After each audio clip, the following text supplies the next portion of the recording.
he visto una serie que me ha gustado muchísimo. Tenía muchísima curiosidad por saber qué habían hecho los autores de Hierro con este nuevo thriller, porque bueno, para ellos era un poco más cómodo, entre comillas, porque se iban a su tierra, a Galicia, a grabarlo, pero eso solamente era lo primero.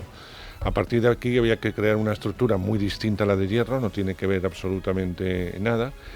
Y después que nos hace una propuesta muy interesante, porque por un lado los protagonistas van por un lado, el espectador sabe mucho más de lo que suele ocurrir en estas series, y sin embargo todos coinciden, espectadores y protagonistas, en una cosa: el porqué. El porqué de un asesinato, porque así empieza la serie, entre nieblas, en Galicia, de la alcaldesa de una pequeña localidad. Y ahí empiezan a jugar estos dos personajes centrales, como son el profesor, uno de los profesores de la escuela o del instituto, y una policía, en este caso guardia civil, muy especial. Y ahí vamos a desarrollar esta historia muy inquietante de 6 episodios que podéis ver ya en Movistar. Rapa, Tente. Sí, verdad, qué maravilla de que oigo la música, oigo las voces, digo qué bonita voz tiene Mónica López, ¿eh? Ahora la descubres. No, ya la he descubierto, la había visto en teatro muchas veces, la vi en la película de Sesgay, donde me enamoré locamente, y la he visto muchas veces en teatro, pero cuando no tienes delante a la persona, ¿no? Escuchas las voces y dices, qué bonitas voces, ¿no? Qué voz tan bella. Qué difícil es hacer un thriller. Es muy difícil, sí. Es la primera vez que te metes en un thriller, sales de un personaje de muchísimo éxito como fue Juan, y a partir de aquí eliges otra vez tele para meterte en un personaje muy complicado, porque no es nada empático en un principio, es un personaje incluso antipático, que no tiene por qué caer bien al espectador, y tenemos que descubrir las razones de este hombre involucrado en este asesinato, que quiere descubrir, más que a quién lo ha matado, el porqué. Y a partir de aquí va a tener esa unión con esta investigadora que nos va a conducir a caminos muy diferentes, porque incluso en una pequeña localidad puede ser la lupa de una gran comunidad donde pasan muchas cosas. Sí. Y es muy difícil. El norte de Galicia, bueno, Galicia entera, el norte, La Rioja, donde yo soy, son mayoritariamente minifundios, ¿no? Son pequeñas tierras. En este caso, en Galicia hay una cosa bastante curiosa, y es que el monte es comunal, el monte es de todos. Tú compras una casa allí y hay una parte de la montaña que es tuya. Entonces, claro, el monte tiene que tomar decisiones propias, cualquier suceso que acontece en la montaña, en este caso una mina, ¿no? Que hay una parte política donde están intentando pues el no a la mina o el sí a la mina, los intereses, las economías, los dineros, ¿no? Hay muchas lecturas en esta serie, ¿no? A mí me gustaba mucho toda la parte emocional de los personajes, ¿no? O sea, lo que implica a una alcaldesa con muchísimo poder apoyar o no una mina que influye en yo qué sé, en una orografía apabullantemente bella, ¿no? Pero claro, que daría mucha riqueza, ¿no? Esa misma mujer con ese poder tiene una familia también con muchísimos intereses, ¿no? El pueblo en sí mismo está muy mediatizado por lo que esta mujer mandaba o no, ¿no? Quiero decir, cuando esta mujer aparece muerta en un lugar apabullante, que es los acantilados más continentales más altos de toda Europa, y yo soy el testigo sospechoso, cuando aparece esta mujer se disparan los casos de sospechosos, ¿no? Evidentemente el primero soy yo, porque la acabo de encontrar, ¿no? Y la policía siempre investiga a las últimas personas, ¿no? Pero claro, yo no tengo nada que ver, yo ni siquiera sé quién es esa señora, ¿no? Entonces empiezan a salir círculos concéntricos, ¿no? Como cuando tiras una chinita en un charco, pero esa chinita genera movimientos en los juncos, en las ranas, en el agua, en la orilla, ¿no? Y este asesinato, que para todo el mundo es cruel, es tremendo, es una bomba de relojería, para este hombre que está en un momento vital complejo, que está enfermo, que es desagradable con sus alumnos, que no le apetece nada dar clases, que quiere irse del instituto, este asesinato y ser este testigo sospechoso inicial, pues esto le anima muchísimo a él a seguir investigando, ¿no? De repente es un tipo que ha leído siempre a Mankel, a Simenón, a un montón de gente que ha trabajado mucho el thriller, y de repente se inmiscuye en la investigación de esta pobre sargento de la Guardia Civil que conoce a todo el pueblo y que por tanto tiene que investigar a todo el pueblo y que emocionalmente está muy implicada, y este tipo desde fuera pues empieza a decir barbaridades y a hacer una investigación por su cuenta. La unión de estas dos personalidades, tan ajenas, tan distintas, que se odian en un principio, va a hacer descubrir una línea de investigación que puede que les lleve a los causantes de este asesinato, ¿no? Y además, en esa línea de investigación, el espectador va a saber, yo no voy a descubrirlo, algo que le pasa a tu personaje, a Tomás, que es fundamental para entender el por qué esa obsesión por esta investigación. Claro. Porque de alguna forma le libera de una realidad cruel. Eso sí, lo sí, podemos él decir. él está enfermo de una enfermedad muy cruel y también tiene una... Cuando pensábamos en esto decíamos, ¿qué es lo que le provoca esto a él, ¿no? Entonces queríamos dejarlo un poco abierto, ¿no? Es verdad que él está enfermo, pero también está como en el culo del mundo, ¿no? En el norte de Galicia, le han llevado allí, le salieron las oposiciones allí de lejos, ¿no? Y lleva unos años ahí dando clases de literatura a alumnos que no les interesa nada, él no está interesado por nada. Y de repente surge esta posibilidad, ¿no? de anclarse a la ficción de una historia, como lo llama él, ¿no? La pobre, bueno, Mónica López, que es esta sargento de la Guardia Civil, le dice, no es una historia, oiga, es un asesinato. Es un asesinato real de una persona. Dice, sí, pero bueno, vamos a investigar esta historia, ¿no? Para él es una historia más, ¿no? Y sí, le aleja de la realidad, de su realidad, que es bastante dura, sí. Interpretar un thriller necesita contención. Mucha contención para entrar en ese personaje que plantea, tanto el tuyo como el de Mónica, pero Sí. estoy contigo. Porque si te pasas, descolocas, y Claro. si te quedas corto, se queda todo tan frío que deja de interesar. Bueno, ahí están los directores, tienen que estar ahí, pero no solo Y nuestros también personajes, tú. o sea, el misterio de todos los personajes, que tú sabes que hay que muchos personajes generan mucho misterio, o sea, la familia, los políticos que le rodeaban, la gente con la que tenía negocios, los últimos que le vieron viva, ¿no? O sea, todo eso genera, al espectador le atrapas por el interés que genera. Lo que sí es cierto es que hay una cosa maravillosa en esta serie, que es lo que a mí me llamaba mucho la atención. Y es que el espectador va a ir por delante de los investigadores. Claro. El espectador va a tener, incluso va a saber quién ha cometido el crimen o quién ha sido parte de ese crimen, ¿no? Porque al final del primer episodio te quedas así un poco como diciendo, wow, pero ¿qué ha pasado aquí? Pero ¿es esta persona o es este grupo de personas? ¿Qué ha pasado aquí, no? Entonces eso a mí me gustaba mucho, ¿no? Las sorpresas que cada capítulo te va dando. Pero sí es cierto que no es un CSI, ¿sabes? No es una investigación sobre ADNs sino es una investigación sobre personajes, ¿no? Y sí es cierto que yo creo que en ese sentido es una apuesta de Rapa, ¿no? Ir no tanto a la investigación física, clínica y absolutamente purista de lo científico, sino ver cuáles pueden ser las motivaciones emocionales y reales de los personajes que rodeaban a esta mujer, ¿no? Tú fíjate que lo que yo decía al principio, el espectador y los personajes se juntan en eso, en saber el porqué. Exacto. Porque exacto. importa más el saber el porqué Que el quién, que el claro. propio asesinato en sí. Exacto, hay muchas series donde te interesa brutalmente quién ha matado a tal, ¿no? Pero aquí en esta serie, cuáles son las razones, ¿no? De dónde vienen, cuándo fueron, qué pasó, por qué esta mujer, por qué es realmente ella se merecía estar muerta o no se merecía estar muerta, o ella ocultó algo o no lo ocultó, o era culpable. Quiero decir, hay tantas preguntas que se hacen que a mí me gustaba mucho como el espectador va de un lado a otro, ¿no? Investigando con un poco más de información. Es muy interesante. Es verdad, lo has comentado en muchas entrevistas, que era necesario la complicidad que tienes con el personaje de Mónica, con un personaje de investigación de la Guardia Civil, y que entrabas en un equipo de alguna forma que ya se conocía mucho. Sí, claro. Entonces tú eras un poco el nuevo. Totalmente. Yo me acuerdo que Mónica llegó porque Mónica era parte del rodaje de Hierro, la primera temporada. Y cuando llegó a Galicia empezó a abrazar a todo el mundo. Digo, claro, que es que aquí se conocen todos, menos yo. Entonces yo de repente dije, tengo que hacer familia aquí rápido, porque... No, la verdad que fue increíble, o sea, no sabes, bueno, tú lo has visto, no sé ¿cuántos capítulos has visto? 6. ¿Los has visto todos?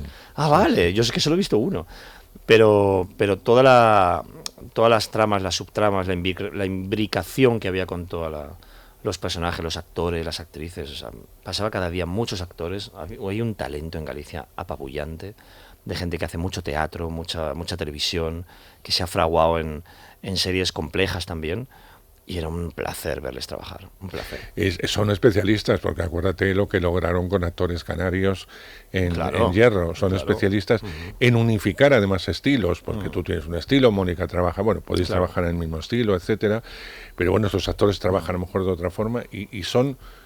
a mí me gustan mucho porque saben unificar todos los estilos, es decir, todos trabajáis a favor, está claro, siempre se trabaja a favor, pero de una forma bastante unificada, no hay nada que sobresalga. Claro, y este va por un lado, tú vas por el otro y el otro va por el otro. No, la unificación actoral, y eso se ve en los 6 episodios, es fantástica. Sí, y sobre todo acuérdate, o sea, Hierro la han hecho unos productores y unos directores gallegos. Se fueron a Canarias y se convirtió en un éxito enorme. Con Candela Peña a la cabeza y con Darío Grandinetti, fue un éxito brutal para Movistar, y yo creo que Movistar evidentemente confió en ellos otra vez y les dijo, bueno, ahora que ya habéis hecho este giro en vuestra tal, ¿qué es lo que os apetece? Yo creo que ellos quisieron volver a Galicia, ¿no? A su casa, ¿no? A la gente que conocen, a los actores que conocen. O sea, la serie está, no sé si hay 40 actores. Es verdad que en Hierro había menos, pero aquí estaban tristes porque no podían contratar a todos los que querían. Entonces esperemos que vaya muy bien en la segunda temporada, pues contraten a todos los que le faltaron, ¿no? Porque es verdad que cada día era una fiesta en el maquillaje, en el vestuario, ¿no? Había muchísima gente con mucho talento, y la verdad que ellos han hecho un esfuerzo brutal por contar su tierra, por contar una idiosincrasia orográfica y meteorológica y personal muy, muy especial del norte de Galicia, y ha sido un placer acompañarles, un placer.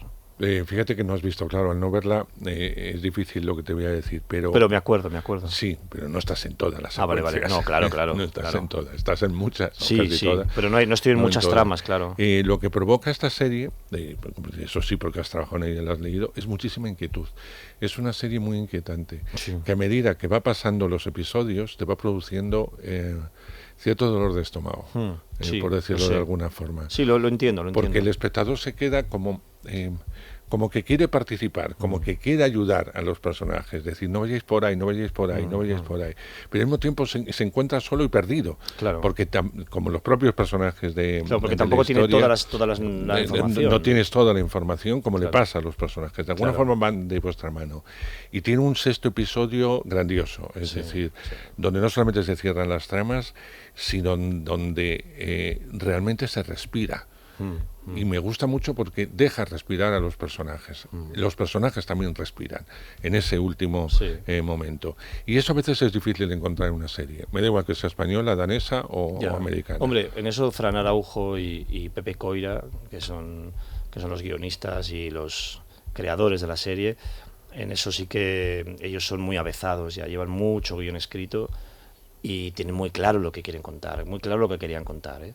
Y eso era muy de agradecer, porque sabían que los interrogatorios, toda esa parte de interrogatorio que era, yo que sé, una serie americana sería de otra forma, ¿no? Pero aquí había mucho más emoción, o sea, había mucho más, quiero decir, estás hablando con gente a la que conoces, estás investigando a gente que conoces, ¿no? Me refiero al personaje de Mónica, ¿no? Yo no conozco a nadie, aunque haya estado en ese pueblo, y no empatizo con nadie, ni hablo ni siquiera no sé los nombres de mis alumnos, ¿no? Pero ella, por ejemplo, que lleva todo el peso de la investigación, evidentemente, emocionalmente estaba muy tocada, porque está investigando a gente que ella conoce, ¿no? Y pasan muchas cosas, a ella le pasan muchas cosas, ¿no? Y sí, a mí eso me gustaba. Yo creo que los guionistas han hecho algo muy bonito que la gente les va a gustar mucho. Y era fundamental que esos dos personajes centrales no fueran de Galicia. Claro. Era fundamental para entender cómo actúan. Claro. Porque actúan de una forma muy distinta a los que viven allí. De hecho, incluso viene Jorge Bosch desde Madrid, ¿no? Que es como, ustedes no pueden hacer esto solo, porque usted es una sargento de la Guardia Civil en un pueblo pequeño, no confiar en ella, y le traen a alguien de Madrid, ¿no? Para que investigue un poco y vea un poco cuál es la investigación que están llevando, ¿no? Porque no confían en su potencial, ¿no? Entonces, eso le genera a ella pues otro resquemor, otra situación, en su familia hay un momento difícil. Quiero decir, es una mujer con muchos frentes abiertos, ¿no?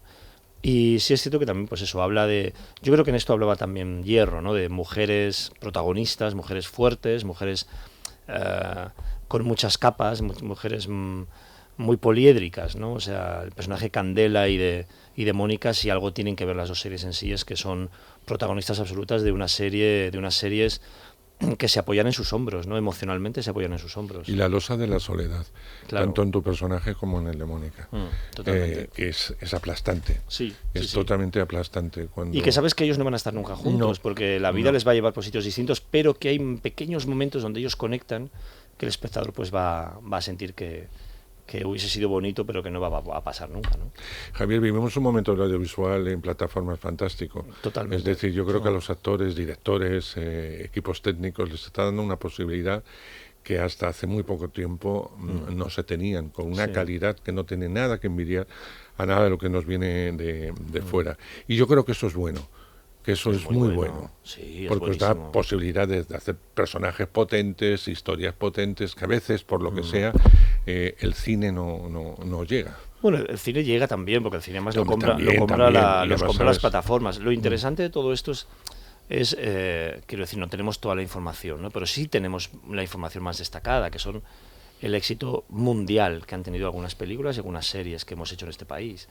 Series en castellano, o series en catalán, o series en gallego o en vasco, ¿no? Quiero decir, el éxito mundial que han tenido. O sea, series que no importan el idioma. Antes importaba mucho el idioma, importaba mucho el tema, las cadenas, incluso las plataformas también, ¿no? Pero ahora se han dado cuenta que temas pues que no tienen nada que ver con Corea o con Rumanía o con Estados Unidos, porque simplemente las hacemos aquí, pues de repente son éxitos en Corea, en Rumanía y en Estados Unidos, ¿no? Y eso es muy gratificante para los que hacemos ficción, porque temas que considerábamos tabú, por ejemplo, la política, con Venga Juan o con la serie que hacíamos, la política unida a la comedia, que siempre han sido series que no triunfaban, pues ver que eso llega a otros países y que se convierten en éxitos y tal, pues es muy gratificante, sobre todo no solamente para que nos den la confianza de hacer otras cosas en las que siempre estábamos confiando, sino para que nos suba un poco la autoestima. O sea, no sabíamos qué pensaban. Sabíamos que pensaban de las películas de Pedro Almodóvar, o de las de Isabel Coixet, o de Cesc Gai, o la gente que estaba fuera, o de Penélope, o de Bardem, o de Antonio Banderas, ¿no? O de algunos actores que salían a trabajar fuera. Sabíamos que ellos eran una punta de lanza interesante y que habrían unos sitios maravillosos, pero es que ahora de repente, de golpe, series que no teníamos, incluso no queríamos hacer la segunda temporada aquí, de repente se convirtieron en éxitos mundiales y había que hacer hasta la quinta, ¿no? Y eso está pasando con varias series, no con una, con varias. Y están siendo, pues yo que sé, ahora mismo, no sé, la película de Carmen Machi, ¿no? Está en la lista de las 10 mejores en 95 países. Y dices tú, ¿pero esto qué es? ¿Esta locura qué es? Entonces, eso es fundamental no solamente para que sigamos confiando en nuestra forma de hacer, que lo hacemos muy bien, a unos precios que ya te digo que son, que vamos, que no puede competir nadie con nuestros precios, porque lo hacemos bien y lo hacemos barato, desgraciadamente. Ojalá hubiera más dinero, porque luego ves los presupuestos que tiene la gente por ahí y te quedas muerto. Pero la autoestima es fundamental y eso sí que nos ha subido. Sobre todo hemos recuperado un espacio que es Iberoamérica, Hispanoamérica, que es fascinante y que nos costaba mucho llegar allí, ¿no? Y ahora de repente llegamos de golpe. El mismo día que estrenamos aquí, estrenamos allí, estrenamos en Asia, estrenamos en... Y claro, ese hermanamiento, esa postproducción, esa preproducción, esa coproducción, perdón, es fundamental, ¿no? Escucharnos, sentirnos cerca. Qué pena que hayan sido las plataformas americanas las que han llegado a hacer esto, ¿no? Teníamos que haberlo hecho nosotros mucho antes, mucho antes. Pero por lo menos lo hacemos. Pero lo estamos haciendo. Oye, no puedo despedirme. Llevamos casi media hora hablando, Javier. Ah, sí, pues es que yo ya sabes que hablo mucho. Yo no callo, ya sabes que no callo. Yo tampoco. Claro. A lo que vamos. Tuve la fortuna de ser uno de los espectadores agraciados con una entrada para poder ver Los Farsantes en el Valle Inclán de Madrid, en el Centro Dramático, porque no hay entradas. O sea, tengo que decirlo que no hay entradas. Pero Javier, antes de entrar en la entrevista, me ha dado una gran noticia, que van a hacer una gira muy amplia y que además los actores están dispuestos a hacer gira, que no siempre se puede por compromisos adquiridos, etcétera.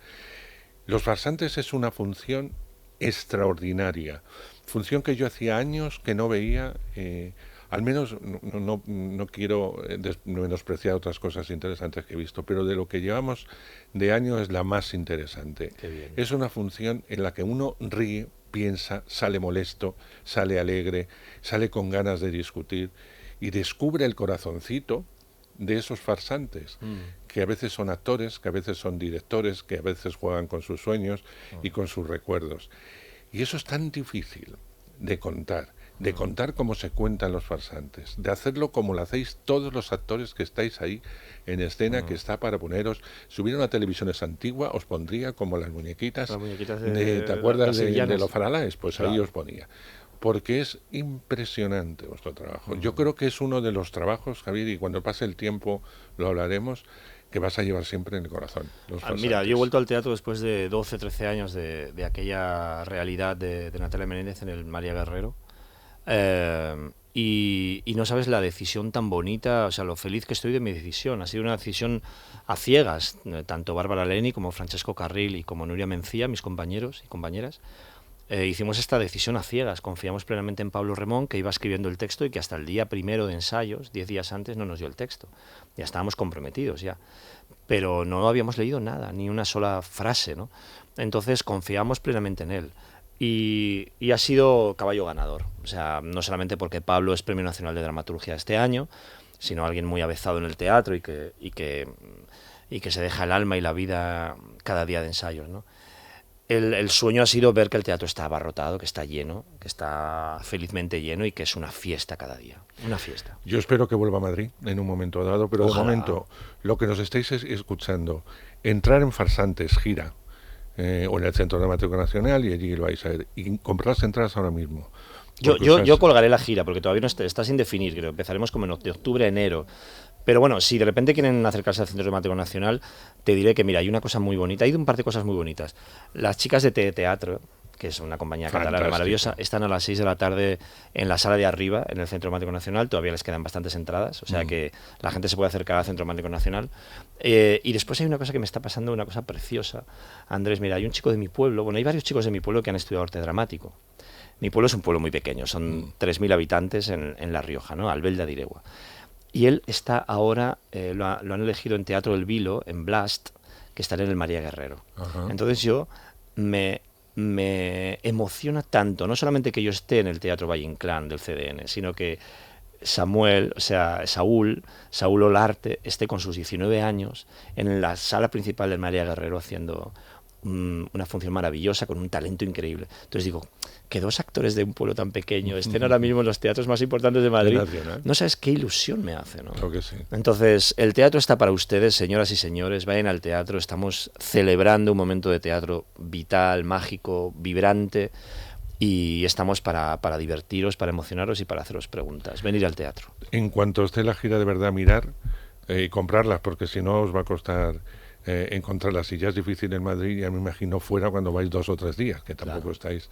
Y si no encontráis taxi, o si estáis con la pata mala, o de repente tenéis un poco de mareo, os ponéis Rapa en Movistar y ya está. Bueno, Rapa en Movistar, fijo, ya la podéis ver, 6 episodios. Y mira, os iba a contar qué significa Rapa, pues lo vais a tener que ver, porque sale. Claro, en el tercer episodio se explica muy bien lo que es la Rapa. Sale porque Rapa, no lo cuento. Exacto. Así es un aliciente más. Qué maravilla. Querido, sabes que te adoro. Yo también. Hace años nos adoramos. Hace muchos años, 25 años hace que te conozco. Ay, qué barbaridad, no me digas eso. Que con Torrente, más o menos, yo ahí te entrevisté la primera vez. O sea, imagínate si hace años que nos conocemos. ¿Y qué? Pues que seguimos aquí, que eso es un placer. Contando historias y... Hombre, claro. Sí, seguimos... Yo lo único que queremos es emocionar al público, que nos sigamos haciendo preguntas, ¿no? Que estemos, pues yo que sé, que caminemos juntos en esta ficción exitosa que ha sido tan criticada, tan vilipendiada a veces, ¿no? El teatro, yo que sé, el momento del teatro, el momento del cine, ¿no? Y ahora ver, pues que nos quieren por ahí fuera, que nos quieren aquí dentro muchísimo, ¿no? Que hay éxitos culturales y deportivos que la gente celebra diariamente y aplaude, que algo está cambiando, ¿no? Que no solamente han sido los cocineros los exitosos, sino que ya la gente está celebrando que sus cantantes se queden la tercera en Eurovisión, por ejemplo, ¿no? O sea, no que ya quede la primera, que quede la tercera y es una fiesta nacional, ¿no? Entonces, que de repente haya cineastas, creadores, artistas, escultores, que estén triunfando por el mundo son símbolo de alegría, no solamente los deportistas, que también, y me emocionan muchísimo. O sea, celebremos que hay gente que está con su marca España peleando fuera y dentro, contando cosas maravillosas. Celebremos series como Rapa. Por supuesto. Muchísimas gracias, Javier. A ti, querido.